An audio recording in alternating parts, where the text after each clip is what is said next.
When people are not being delivered, what they're doing is they're duplicating themselves. Jesus. Well, I know. And I want to kind of say it's okay, but it really ain't okay.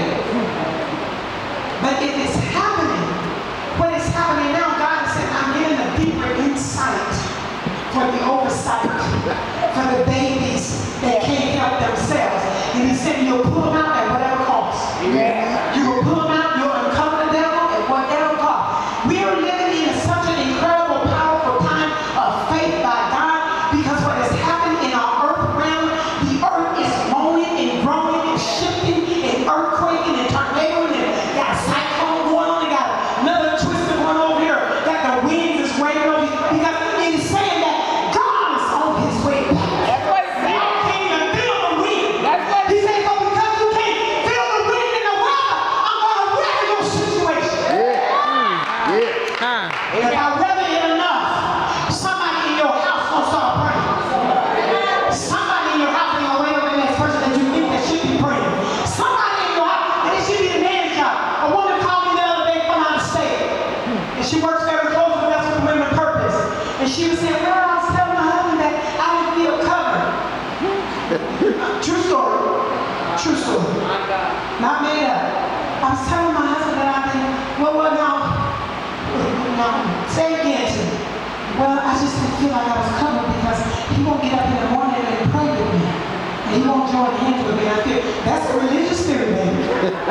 You don't need your husband, you need Jesus. And if he won't join hands with you, you join hands with him. And if he don't want to join hands with you, you want to join hands with him, then you anoint him anyway somewhere that he don't even know. And then you're breaking the yokes. Yes. But you got to believe in what your God is. You got to, in this season, Apostle, we have to believe in this faith that we say we truly have. This particular faith that we have, what God began to show me was, it's so incredible, it's powerful. But you got to understand that I am sending, listen to this, I'm sending the faith in the midst of the storm. Because you're going through the storm without the faith. And you think the storm gonna be over, but you're not gonna get the storm to be over. As a matter of fact, I'm gonna intense the degree. I'm gonna intensify it because I want to know if you turn off the TV. I told you 1,000 times to turn off the TV. You don't want to turn off the TV, so I'm gonna bring hell right up in your house. My God. He'll do it. I feel good. He'll do it. I feel good because in this season we're uncovering that devil at another level. And we're letting him know that we hear God's voice and we hear his voice. We hear God's voice and we hear his voice. We know God's voice because God's voice is not matching his voice. And we know his voice because his voice is not speaking the promises. Whatever God promised is what God is speaking. If the devil ain't got no promise, he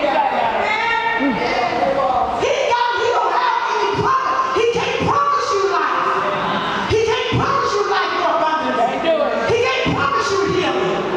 He can't promise you that you're going to turn that thing around. But God can. God can. What about those people that are just in a dead zone? Well, let's think about it.